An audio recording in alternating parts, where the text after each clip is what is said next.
Welcome back to my channel. Today in this video I will be talking about a new chapter that is oral radiology. ठीक है, oral radiology start कर रहे हैं हम इस video में और ये बहुत ही इंपॉर्टेंट सब्जेक्ट है बिकॉज जो रेडियोग्राफ्स होते हैं उनको देख के डायग्नोस कर पाना चीज़ें, उनके जो करेक्टरिस्टिक फीचर्स होते हैं, स्टेप बाय स्टेप इन्वेस्टिगेशन होती हैं, वो पता होनी चाहिए because this is really important for a dentist to know this subject. और इससे क्वेश्चंस उठ के आते हैं इस चैप्टर से, इतने नहीं उठ के आते जितने ओरल पैथोलॉजी या दूसरे उनसे आते हैं जो हाई रेटेड होते हैं, but this is important for your knowledge as well as for the clinics also. So you should know some of the facts. कुछ conceptual information होती है, कुछ clinical information होती है जो कि बहुत important होती है, तो discuss करते हैं. The people who are new on my channel, this channel is for those who are currently doing their BDS and want to do their MDS, are preparing for their MDS, following particular books, following particular coaching. This channel is for those who want to learn dentistry. So let's get started.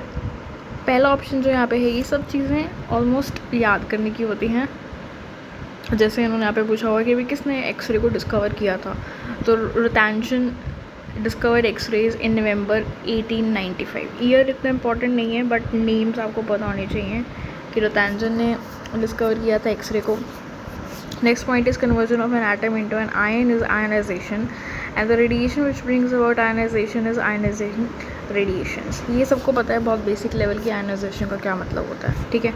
तो basically जो radiations होती हैं हमारी, x ray radiations होती हैं, वो ionizing होती हैं. उसके बाद रेडिएशंस दो टाइप की हो सकती हैं, पर्टिकुलेट रेडिएशंस हो सकती हैं और नॉन पर्टिकुलेट रेडिएशंस हो सकती हैं. पर्टिकुलेट जैसे कि अल्फ़ा, बीटा, ये सब पर्टिकुलेट रेडिएशंस होती हैं. जो भी हमारा कैथोड पार्टिकल है, कैथोड में हमारे पास क्या निकलता है, इलेक्ट्रॉन्स निकलते हैं. ये सभी पर्टिकुलेट रेडिएशंस होती हैं. लेकिन अगर हम यहाँ पे नॉन पर्टिकुलेट के बारे में बात करेंगे तो नॉन पर्टिकुलेट को हम इलेक्ट्रोमैग्नेटिक कहते हैं. इलेक्ट्रोमैग्नेटिक स्पेक्ट्रम जो आपको है वो प्रॉपर तरीके से पता होना चाहिए. लेकिन जो प्रॉपर स्पेक्ट्रम होता है जिस हिसाब से हम लिखते हैं उसको याद करना बहुत मुश्किल होता है. तो मैंने छोटा सा निमोनिक बनाया हुआ है. इसमें क्या निमोनिक बनाया हुआ है कि आप इस हिसाब से याद रख सकते हो. एक्स गामा, और you can write this x word, ठीक है. UV visible, micro IR.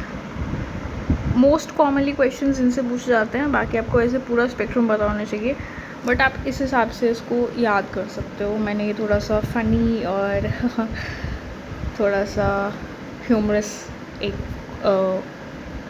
आप कह सकते हो लर्निंग बनाई है एक्स रेडिएशंस की, स्पेक्ट्रम की बेसिकली, ठीक है. स्पेक्ट्रम में से कुछ पार्ट है ये. तो micro, infrared, UV visible, X rays and gamma rays, इस हिसाब से आप इसको लिख सकते हो. तो इसमें आप कैसे आ सकते हो कि माइक्रो आईआर मतलब छोटा आईआर, ठीक है.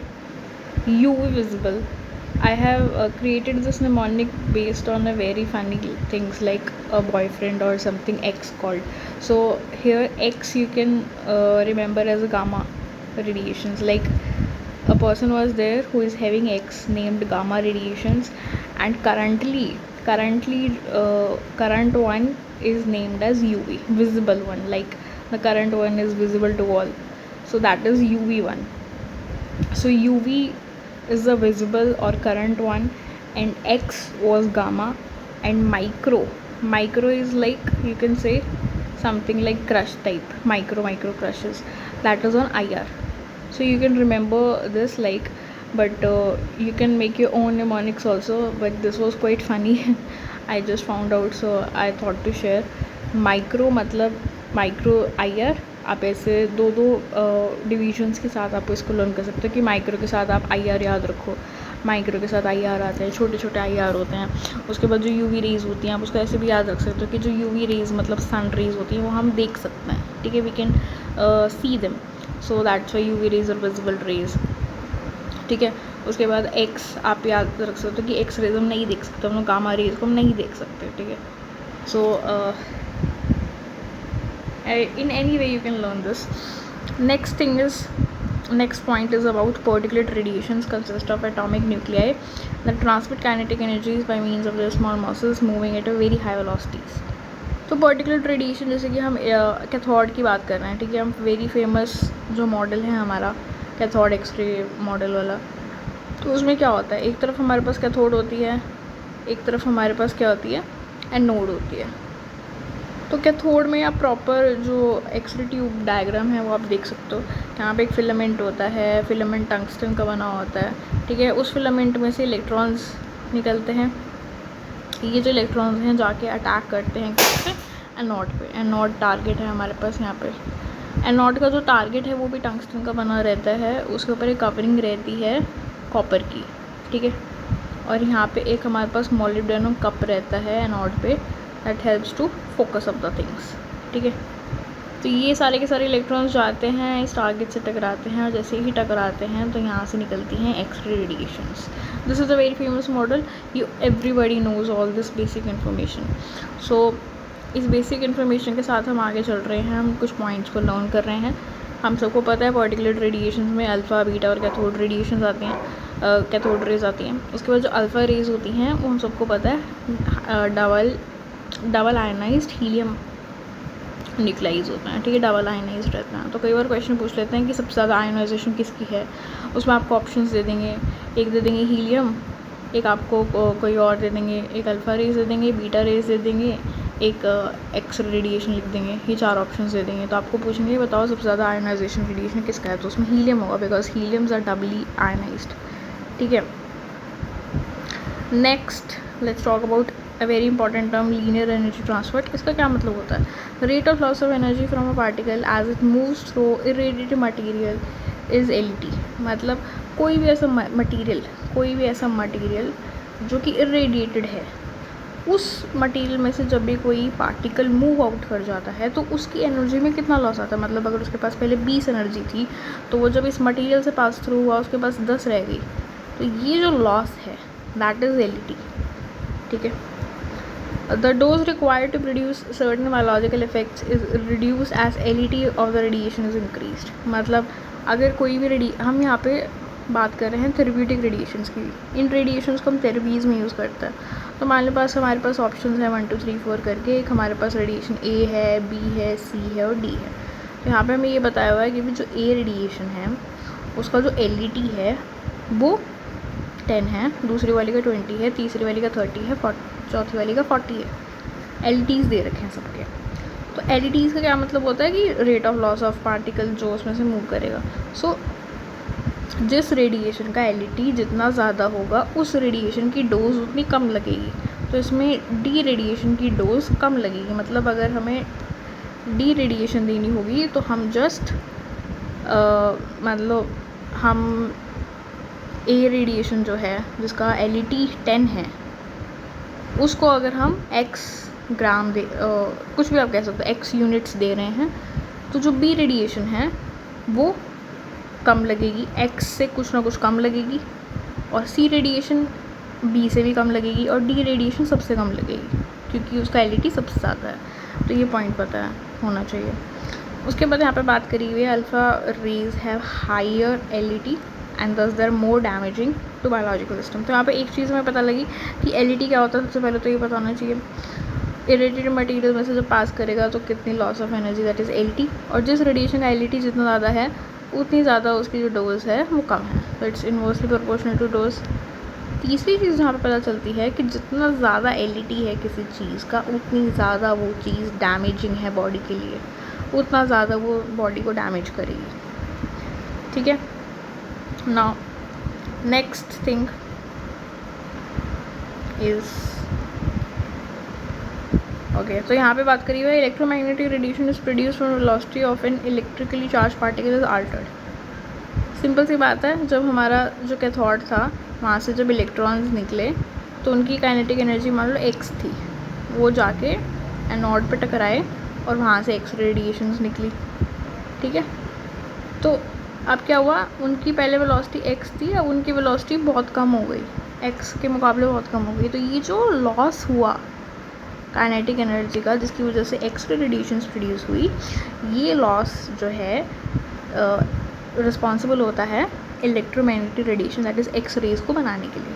अगर ये लॉस नहीं होगा तो एक्स रेज नहीं बनेगी, ठीक है।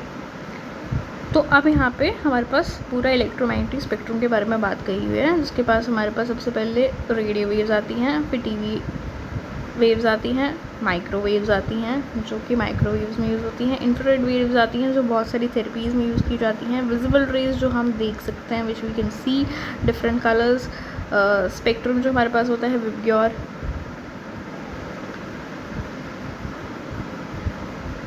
ठीक है, जो ये 7 कलर्स होते हैं, दीज आर ऑल विजिबल। उसके बाद हमारे पास होती है अल्ट्रावायलेट रेज जो कि सन से आती हैं, जो कि UVA UVB की फॉर्म में होती हैं, एक्स रेज जो कि हमने यहाँ पे एक्सरे ट्यूब्स में बनाई थी अभी, और उसके बाद हमारे पास आती हैं गामा वेव्स, फिर आती हैं कॉस्मिक वेव्स, ठीक है। तो ये सारी आपको पता होनी चाहिए, आपको इनका निमोनिक पता होना चाहिए कि रेडियो वेव्स आप ऐसे याद रख सकते हो कि जब हम सुबह सुबह उठते हैं तो कुछ लोगों की आदत होती है वो रेडियो लगा लेते हैं, कुछ लोगों की आदत होती है वो टीवी देखने लग जाते हैं, ठीक है। कुछ लोगों की आदत क्या होती है कि वो माइक्रोफोन्स यूज़ करने लग जाते हैं, मतलब इट्स लाइक सेल फोन, अपना मोबाइल यूज़ करने लग जाते हैं, ठीक है। फिर आपको पता होना चाहिए कि भी कुछ लोग IR आप कुछ भी यूज़ कर सकते हो, NRI समथिंग इस हिसाब से याद रख सकते हो। फिर आपके पास पता होना चाहिए, हम विजिबिलिटी आ जाती है हमारी, फिर हम जब लोगों के पास आंखें होती है तो वो सूरज को देख सकते हैं, उसकी रेज़ को देख सकते हैं, तो विजिबल के बाद UV आता है, फिर उसके बाद कुछ रेज़ ऐसी हो सकती हैं जो नहीं देख सकते, फिर गामा रेज़ आती हैं, फिर कॉस्मिक रेज़ आती हैं। तो थोड़ा सा स्टूपिड निमोनिक है, पर आप थोड़ा सा लर्न कर सकते हैं इस हिसाब से। Now let's talk about another topic, another point, that is the above examples are increasing order of their energies and decreasing order of their wavelengths. Everybody knows hc by lambda. This is the very important formula, very basic formula that everybody has learned in their 12th, that energy is equal to hc by lambda, जिसमें कि c is the velocity of light, h is a constant and lambda is a wavelength। तो जितनी ज़्यादा energy होती है उतनी wavelength कम होती है। रेड लाइट की सबसे ज़्यादा वेवलेंथ रहती है, इसलिए रेड लाइट की सबसे कम एनर्जी होती है, इसीलिए रेड लाइट को हम डार्क रूम्स में यूज़ करते हैं जब हम एक्सरे प्रोसेसिंग करते हैं, ठीक है। हो गई बात समझ में। नेक्स्ट अब आगे चल लेते हैं। उसके बाद X-ray machines. X-ray machine has X-ray tube which consists of cathode which serves as source of electrons, and a node is called as target, and at which the beam of high speed electrons are directed. Cathode has a filament and a focusing cup. Filament is of tungsten and is a source of electrons, and molten focusing cup has a function of focusing the electrons to a rectangular area called as focal spot, ठीक है। ये सारा मैं आपको बता चुकी हूँ। जो चीज़ आपको नहीं बताई है वो बता देती हूँ, that is focal spot. Focal spot क्या होता है, मतलब जैसे कि ये टंगस्टन है, ठीक है, और ये टंगस्टन के ऊपर एक कवरिंग है यहाँ पे किसकी, कॉपर की। उसके बाद यहाँ पे ये हमारा फिलामेंट है, और इस फिलामेंट में से जब हीट इस पर आई, जब करंट इसमें से निकला तो इलेक्ट्रॉन्स बने, इलेक्ट्रॉन्स ने उसके निकले यहाँ से, एनोड पे एक्ट करा और एक्स रेडिएशन बन गई। तो अब यहाँ पे क्या होता है, जिस एरिया पे वो टारगेट करते हैं उसको फोकल स्पॉट कहते हैं। उसका जो प्राइमरी अगर आप देखो ना, एक्चुअल फोकल स्पॉट जो होता है उसका जो डायमेंशंस होता है वो 1/3 mm होता है, बट हमें चाहिए होता है कम फोकल स्पॉट, ठीक है। Now there is a term called as sharpness. आपको पता होना चाहिए शार्पनेस, एक टर्म होती है शार्पनेस। शार्पनेस डिपेंड करती है फोकल स्पॉट पे इनडायरेक्टली कैसे, जितना छोटा फोकल स्पॉट होगा उतनी ज़्यादा शार्पनेस होगी, और जितनी ज़्यादा शार्पनेस होगी उतनी ज़्यादा रेजोल्यूशन होगा, ठीक है। शार्पनेस को हम कुछ और वर्ड्स भी यूज़ करते हैं शार्पनेस के लिए। हम शार्पनेस को डेफिनेशन भी बोलते हैं कई बार, और शार्पनेस को कई बार डिटेल्स भी बोलते हैं, ठीक है। तो जितनी ज़्यादा शार्पनेस होगी उतना ज़्यादा रेजोल्यूशन होगा, उसको हम डेफिनेशन भी कह सकते हैं कि उतनी ज़्यादा डेफिनेशन होगी उतनी ज़्यादा डिटेल्स होंगी इमेज में। तो जितना कम फोकल स्पॉट होगा तभी ये पॉसिबल होगा। तो फोकल स्पॉट की एक्चुअल जो डायमेंशन होती हैं दैट इज़ 1/3, बट हम इसको बना देते हैं छोटा, दैट इज़ एपरेंट, और एपरेंट इज़ 1/1। तो ये चीज़ पता होनी चाहिए आपको। तो बहुत बेसिक है, आपने 12th में पढ़ रखा है, ये बहुत ही बेसिक चीज़ें हैं। मैं जस्ट इनको एक बार आपको पॉइंट आउट करवा रही हूँ।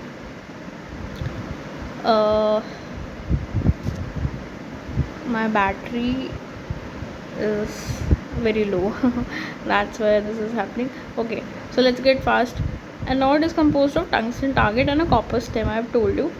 ठीक है, उसके बाद the target serves the purpose of converting the kinetic energy of electrons emitted from cathode into X-ray photons. ठीक है, जो X-ray निकलती है हम उसको क्या कहते हैं, X-ray photons निकल रहे हैं. फिर tungsten is selected because of its properties such as high atomic number, high melting point and low vapor pressure. Tungsten बहुत पॉपुलर है. टंगस्टन को क्यों यूज़ कर रहे हैं, क्योंकि इसमें दो खास बातें हैं. उसका एटॉमिक नंबर बहुत ज़्यादा है. एटॉमिक नंबर ज़्यादा होने की वजह से जो उसमें इलेक्ट्रॉन्स हैं, जो उसके शेल्स में इलेक्ट्रॉन्स हैं, उनको निकालना आसान है. ठीक है, ये एक इम्पॉर्टेंट पॉइंट है. दूसरी चीज़ क्या है कि इसका मेल्टिंग पॉइंट बहुत ज़्यादा है. इसको जितना ज़्यादा आप हीटअप करोगे, जितना ज़्यादा करंट दोगे आप इसको, ये उसमें मेल्ट नहीं होगा. तो इसलिए बहुत इंपॉर्टेंट है. कॉपर स्टेम हम यूज़ करते हैं एनोड में ताकि हीट डिसिपेट हो जाए. एक चीज़ होती है जो करंट होता है, हम उसको आई से लिखते हैं.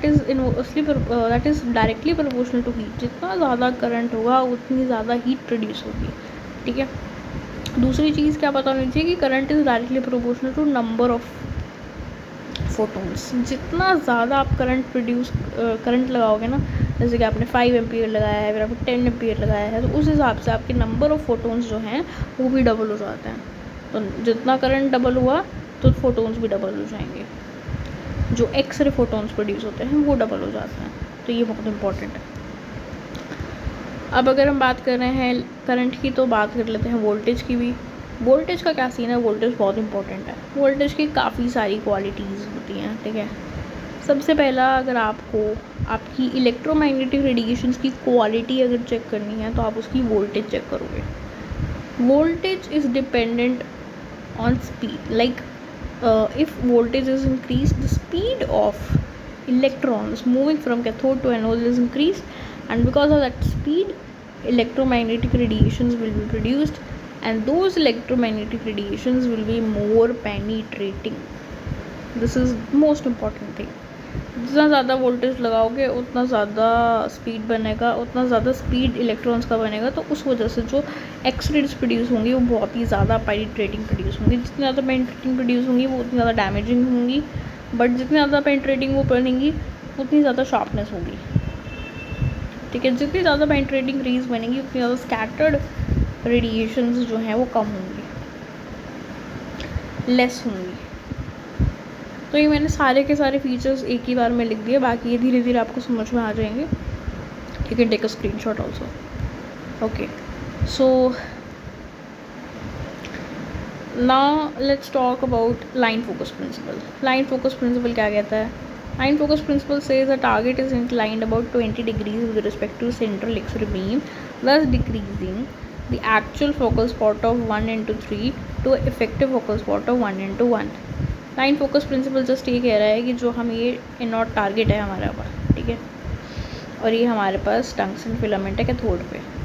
तो ये जो है तो टारगेट हम इसको 20 डिग्रीज़ के हिसाब से टिल्ट कर देते हैं. 20 डिग्री जब हम इसको टिल्ट करते हैं तो क्या होता है, एक तो चीज़ शार्पनेस बढ़ जाती है. दूसरी चीज़ क्या होता है, हीट डिसिपेट भी सही से हो जाती है. तो दो चीज़ों के लिए हम इसको 20 डिग्री के लिए एंगुलेट करते हैं, आपको पता होना चाहिए. Next is the heel effect. Heel effect बहुत बार पूछ लेते हैं. क्या होता है, देखो ये कैथोड है, ये है एनोड. ये जो एनोड है, अब क्या होता है, यहाँ से इलेक्ट्रॉन्स निकला कैथोड से, यहाँ से गया, जाके एनोड पे टकराया और वहाँ से एक्सरेज बनी. ठीक है, अब सॉरी, ये कैथोड है, ये एनोड है, यहाँ से इलेक्ट्रॉन निकला है, इलेक्ट्रॉन गया और टकराया और एक्सरे प्रोड्यूस हुई. अब क्या हुआ, हील इफेक्ट क्या कहता है कि जब ये इलेक्ट्रॉन्स निकल रहे होते हैं उसके बाद जब टकरा के ये जो रेज़ बनती हैं, तो ये जो एक्स रेज़ की इंटेंसिटी होती है, जो अमाउंट होती है, वो कैथोड पे ज़्यादा होती है, एनोड पे कम होती है. ये कहना चाहता है. ठीक है, कैथोड रेज़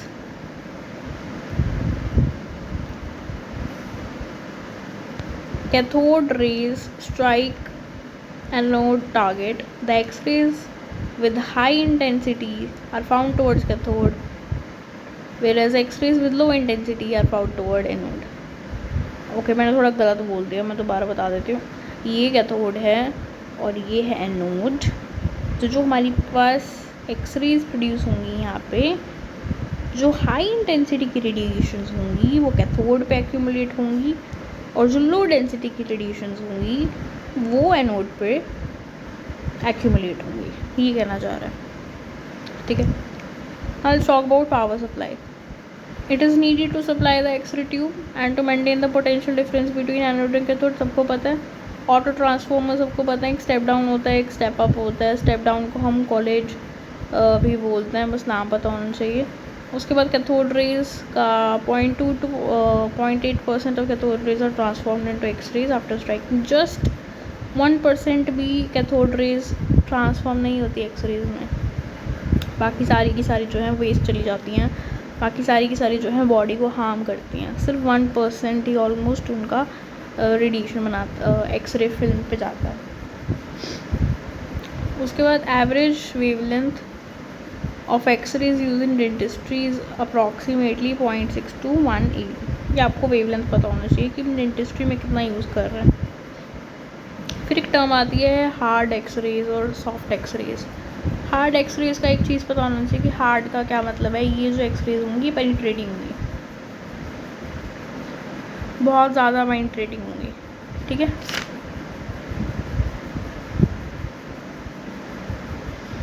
तो ये बहुत ज़्यादा पेनिट्रेटिंग रहेंगी, डैमेजिंग रहेंगी बॉडी के लिए. ये स्ट्रॉन्ग एक्सरेज होती हैं. इनकी छोटी वेवलेंथ होती है इसलिए बहुत ज़्यादा पेनिट्रेट कर देती हैं बॉडी में, और इंक्रीजिंग KVP एंड डायग्नोस्टिक होती हैं. डायग्नोसिस के लिए ज़रूरी है कि जितना ज़्यादा पेनिट्रेट करेगी उतना ज़्यादा हमें इमेज देखने को मिलेगी बढ़िया. शॉर्ट वेवलेंथ का क्या रहता है कि ये वीक होती हैं. ये लॉन्ग वेवलेंथ होती हैं, ये इतना पेनिट्रेट नहीं करती, तो ये इतना ज़्यादा डायग्नोस्टिकली इम्पॉर्टेंट नहीं होती, बट ये थेरेपीज़ के लिए इम्पॉर्टेंट रहती है. ठीक है, समझ आया. Next is about different types of rays, और इनके बारे में आपको पता होना चाहिए क्योंकि ये बहुत बार पूछा जाता है. एक यहाँ पे गेंस रेज के बारे में बात की हुई है. ये सॉफ्ट रेज होती हैं जिनका जो वेवलेंथ है जस्ट 2 एंगस्ट्रॉम होता है. एक होती है stray radiations. Stray radiations is produced from tube other than focal spot. मतलब फोकल स्पॉट पे गई नहीं है. फोकल स्पॉट की बजाय जो रेडिएशंस प्रोड्यूस हो रही होती है, जो फोकल स्पॉट पे नहीं जाती, वो वाली स्ट्रे रेडिएशंस रहती हैं. सेकेंडरी रेडिएशंस वो रेडिएशंस होती हैं that is produced by primary beam incident in any matter. जब प्राइमरी बीम बन जाती है, जैसे कि यहाँ से इलेक्ट्रॉन निकला कैथोड से और जाके टकराया नोड पे, फिर वहाँ से एक्सरे प्रोड्यूस हुई, तो ये प्राइमरी हो गई. फिर अब ये प्राइमरी किसी भी मैटर पे जा कर के अगर एक्ट करती हैं और वहाँ से कुछ रेडिएशंस प्रोड्यूस करती हैं, तो वो सेकेंडरी हो जाती हैं ना. It is talking about Bremsstrahlung, which is very important, which is also called as braking or primary radiation. It is a primary source of radiation which is used in the X-rays.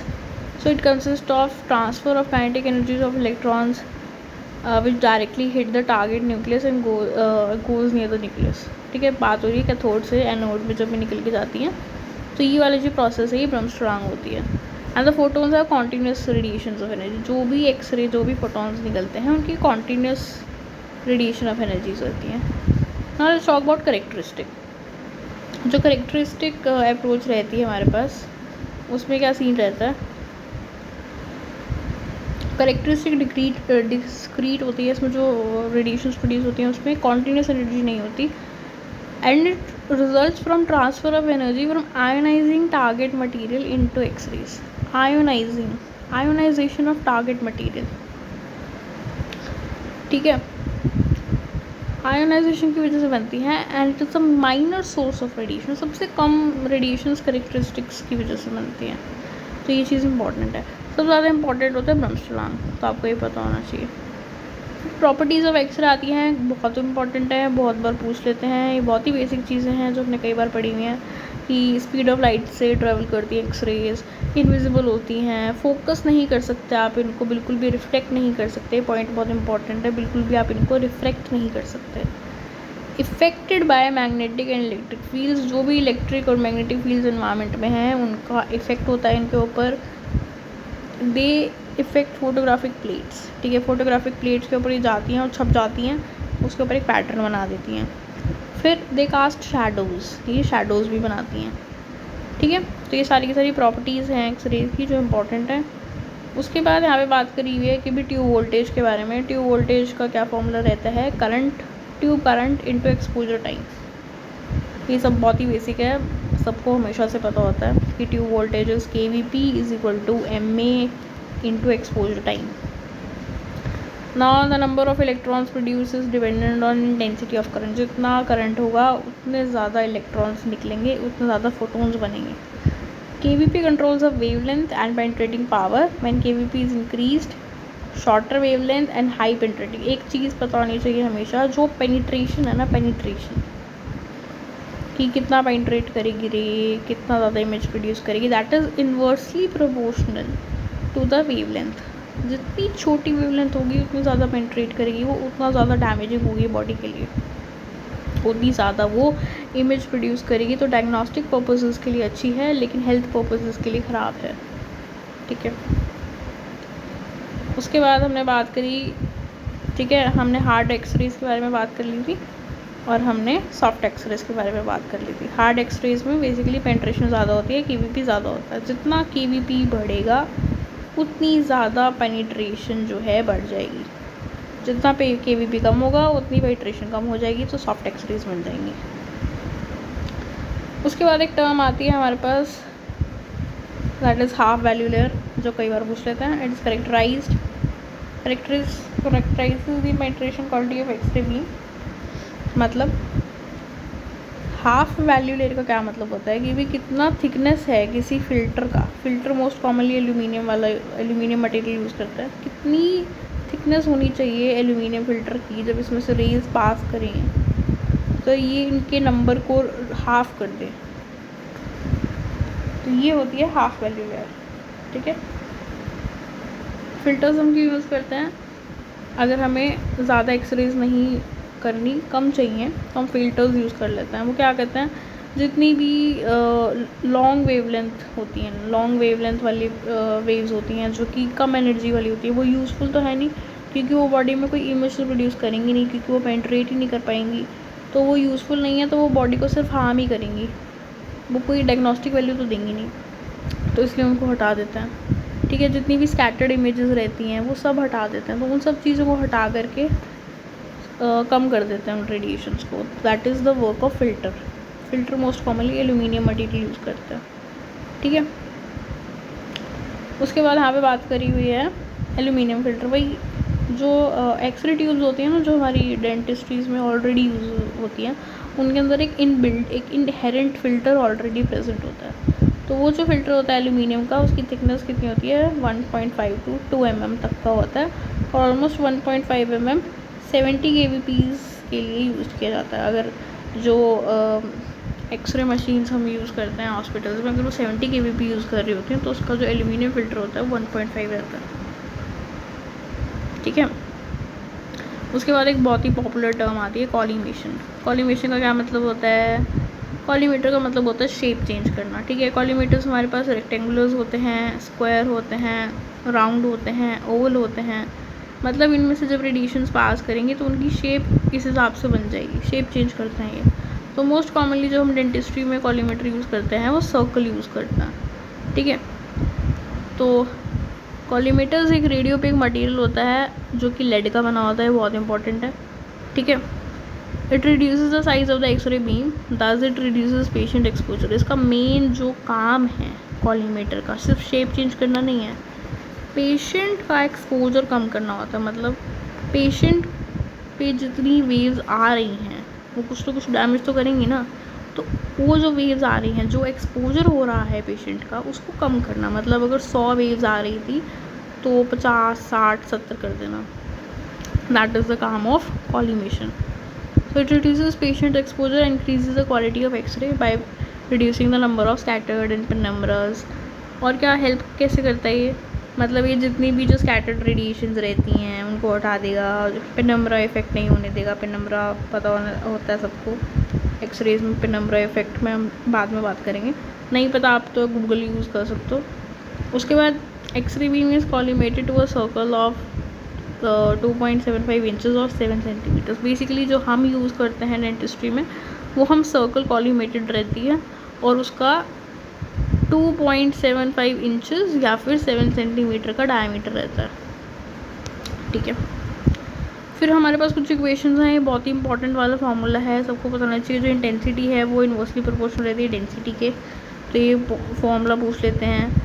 उसके बाद एक और formula होता है वो पूछ लेते हैं कि डेंसिटी जो है किस किस पे डिपेंड करती है, तो ये बहुत इंपॉर्टेंट बात है, हम बताते हैं अभी आपको।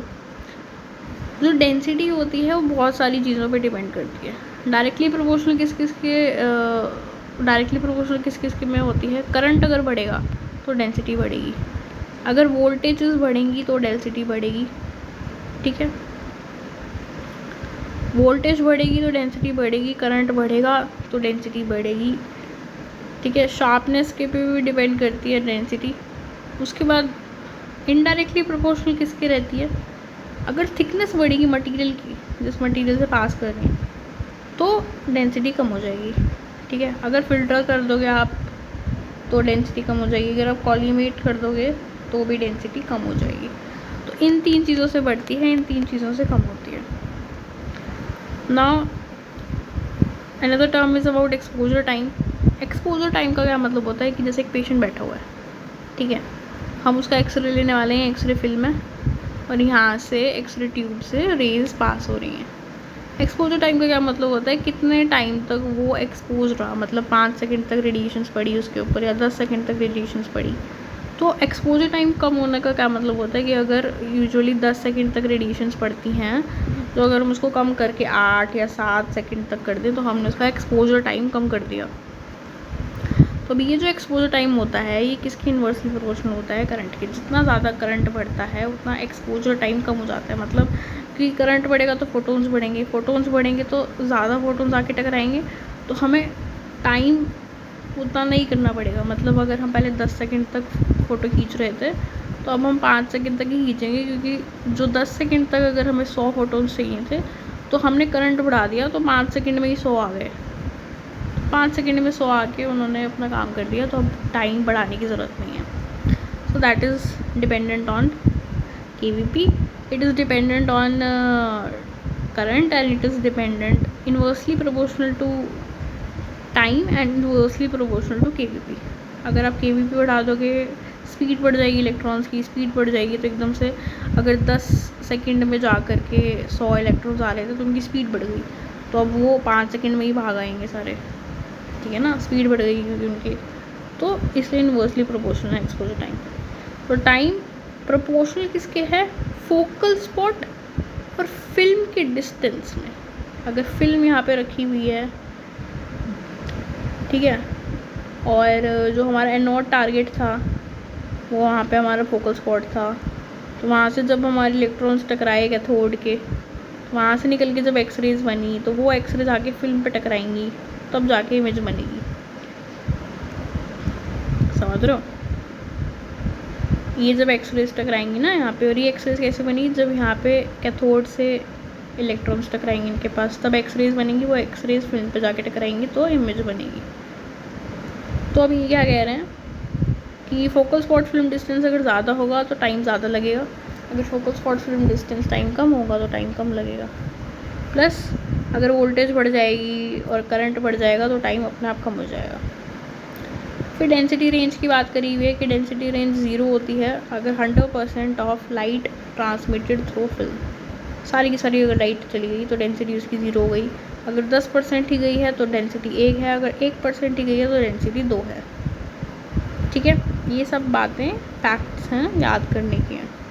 Useful range of density dental X-ray में हमारे पास कितनी होती है वो आपको पता चाहिए कि डेंटल एक्सरे में हमारे पास डेंसिटी 0.3 to 2 होनी चाहिए। डेंसिटी आप बढ़ाओगे तो फिल्म की फॉगीनेस बढ़ जाएगी। फॉग एक नई टर्म आती है, फॉग मतलब क्लाउडी वाइट सा एरिया आ जाना फिल्म के ऊपर, तो वो कब आता है, जब हमारी डेंसिटी बढ़ती है। फिर उसके बाद हमारे पास बहुत सारी फिल्म्स होती हैं, कुछ हाई स्पीड फिल्म्स रहती हैं, कुछ लो स्पीड फिल्म्स रहती हैं, ठीक है। तो ABCDEF करके फिल्म्स रहती हैं, उसमें से जो EF होती है वो बहुत हाई स्पीड फिल्म्स रहती हैं, ठीक है।